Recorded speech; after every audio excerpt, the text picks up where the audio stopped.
വിഗ്രഹം കാണാനായി ഞാൻ എത്ര കാത്തിരുന്നു.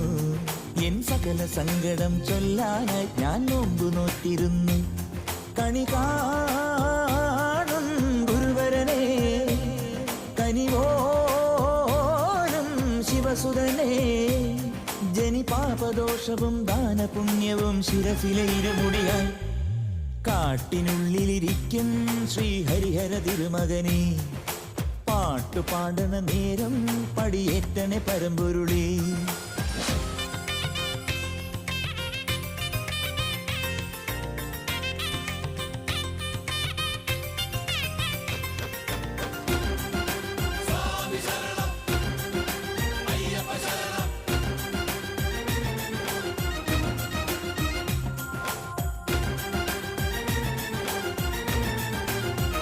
കാട്ടുനട പാതകളിരുളുമ്പോൾ കൂട്ടിന്